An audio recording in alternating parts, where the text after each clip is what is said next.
Om Swastiastu, Assalamualaikum warahmatullahi wabarakatuh, Shalom Nama Budaya, salam sejahtera bagi kita semua dan salam harmoni. Perkenalkan, nama saya Kezia Pamadani dengan NIM 251101130. Saya dari kelas Bimbingan Konseling semester 1C. Di sini saya akan mempresentasikan esai analisis studi kasus dasar-dasar bimbingan konseling. Jadi kasusnya adalah sebuah sekolah menengah atas sedang mengalami peningkatan kasus pelanggaran disiplin seperti keterlambatan, menyontek, dan rendahnya motivasi belajar. Guru BK di sekolah tersebut menghadapi tantangan besar dalam memberikan layanan bimbingan dan konseling karena beberapa faktor berikut. Yang pertama, sebagian siswa menganggap layanan BK hanya sebagai bentuk hukuman bagi yang bermasalah saja. 2. Guru BK belum memiliki sistem layanan yang terstruktur dalam mendokumentasikan serta mengevaluasi perkembangan siswa. Yang ketiga, pihak sekolah belum sepenuhnya memahami peran strategis konselor dalam pembentukan karakter dan kesejahteraan psikologis peserta didik. 4. Regulasi dan dukungan kebijakan sekolah terhadap layanan BK masih terbatas. Lalu untuk soalnya yang pertama adalah jelaskan secara komprehensif hakikat, tujuan, dan fungsi layanan bimbingan dan konseling yang seharusnya diterapkan di sekolah tersebut. Untuk soal kedua, uraikan asas dan prinsip layanan bimbingan dan konseling yang perlu dijunjung tinggi oleh guru BK dalam menangani permasalahan di atas, serta berikan contoh penerapannya.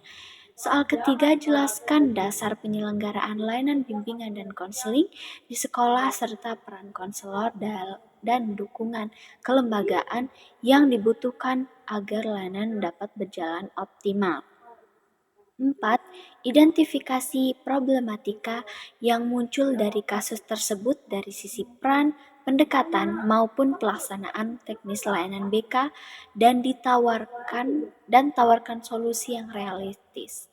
5. Uraikan bagaimana transportasi paradigma bimbingan dan konseling modern dapat diterapkan untuk menjawab tantangan di atas dan memenuhi kebutuhan peserta didik masa kini.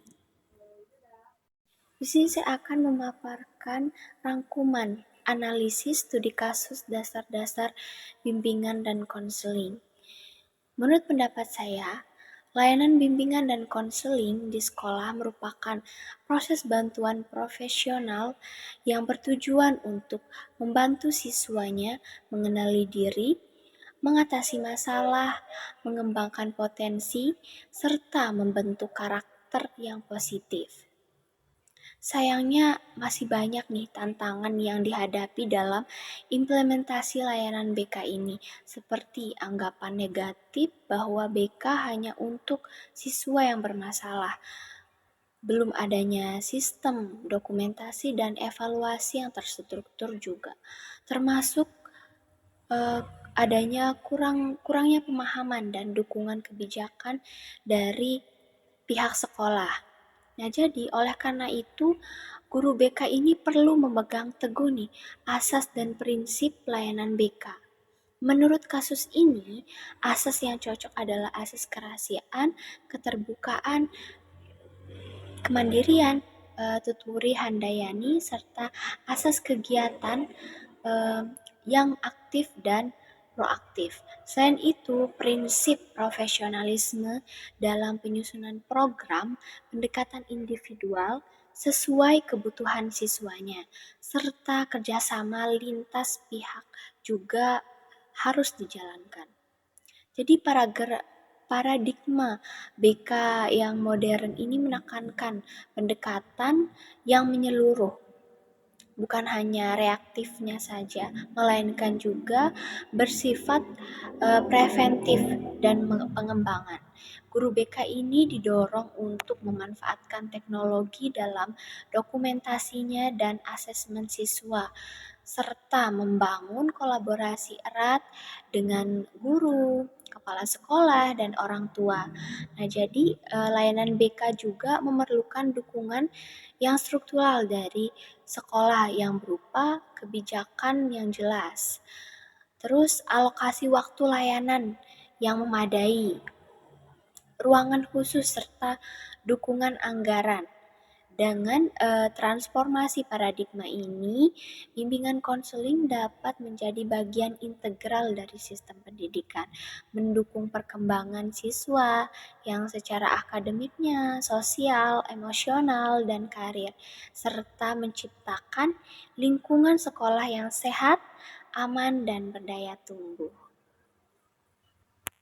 Sekian presentasi dari saya. Terima kasih atas perhatiannya. Mohon maaf apabila ada kesalahan. Om Santi Santi Om. Wassalamualaikum warahmatullahi wabarakatuh.